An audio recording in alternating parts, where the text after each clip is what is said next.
मध्य प्रदेश में संचालित एक कॉलेज की मान्यता बीच सत्र में समाप्त कर दी गई। ये कॉलेज मध्य प्रदेश में कांग्रेस के विधायक आरिफ मसूद के नाम पर संचालित है। तो क्या कॉलेज की मान्यता रद्द करने के पीछे कोई राजनीतिक मंशा है या वाकई में कहीं कोई गड़बड़ी मिलने के बाद सरकार ने एक्शन लिया है? आखिर 2 दशक के बाद कॉलेज की मान्यता रद्द करने के पीछे की वजह क्या है? इस खबर को विस्तार से जान लीजिए। नमस्कार, मैं हूं अनुराग श्रीवास्तव और आप देख रहे हैं लोकमत हिंदी। मध्य प्रदेश विधानसभा के मानसून सत्र में आज विधानसभा के अंदर जोरदार हंगामा देखने को मिला। हंगामा भोपाल से जुड़े एक कॉलेज के संचालन और उसकी मान्यता को रद्द किए जाने को लेकर था। दरअसल ये कॉलेज जो है मध्य प्रदेश में कांग्रेस के विधायक आरिफ मसूद के द्वारा संचालित है और अमन एजुकेशन सोसाइटी के द्वारा जो है इंदिरा प्रियदर्शनी कॉलेज जो है संचालित किया जाता है और इसी की मान्यता 20 सत्र में राज्य सरकार ने खत्म कर दी। साल 2025-26 के लिए मान्यता रद्द की और सरकार इस पूरे मामले को लेकर अब एफआईआर भी दर्ज कराने की तैयारी है। आखिर इस मामले को लेकर सरकार ने इतना बड़ा एक्शन क्यों लिया कि कांग्रेस के विधायक का कॉलेज होने के नाते कार्रवाई की गई है या इसके पीछे कोई और वजह है? इसकी भी विस्तार से आप जानकारी ले लीजिए। दरअसल राज्य सरकार का तर्क इस बात को लेकर है कि जो कॉलेज के लिए दस्तावेजों का इस्तेमाल हुआ वो दस्तावेज पूरी तरीके से फर्जी थे।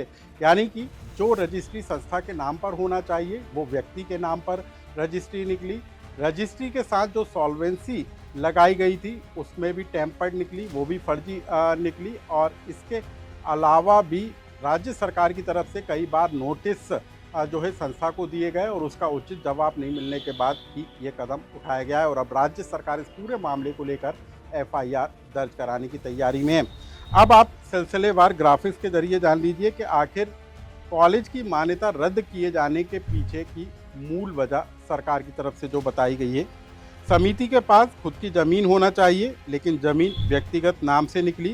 कागजों में हेरा फेरी कर उन्हें प्रस्तुत किया गया। कॉलेज फर्जी दस्तावेजों के आधार पर खोला गया। रजिस्ट्री और सॉल्वेंसी दोनों फर्जी निकले। मान्यता समाप्त करने की अनुशंसा हो चुकी है और इस पूरे मामले को लेकर कलेक्टर की अनुशंसा पर एफआईआर भी दर्ज की जा रही है।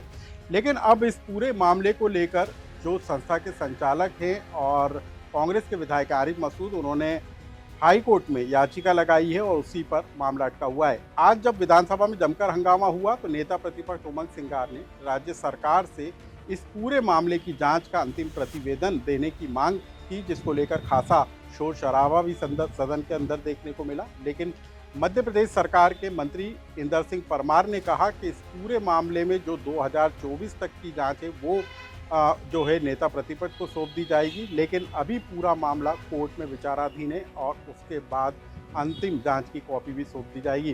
लेकिन सवाल ये उठ रहा है कि जो कॉलेज बीते 2 दशक से ज़्यादा समय से संचालित हो रहा था उसको लेकर आखिर अब तो ये बवाल मचाए। क्या कांग्रेस विधायक बीजेपी के निशाने पर हैं? लेकिन सरकार जो तर्क दे रही है उसमें फर्जी दस्तावेज हैं। लेकिन सवाल इस बात को लेकर भी है कि आखिर कॉलेज की मान्यता रद्द करने को लेकर इतना लंबा समय क्यों लगा और जिस कॉलेज में सैकड़ों की संख्या में छात्र पढ़ रहे हैं अब उनका क्या होगा? इस खबर से जुड़ा कोई सुझाव या कमेंट्स हो तो हमें कमेंट्स बॉक्स में लिखकर जरूर बताएं।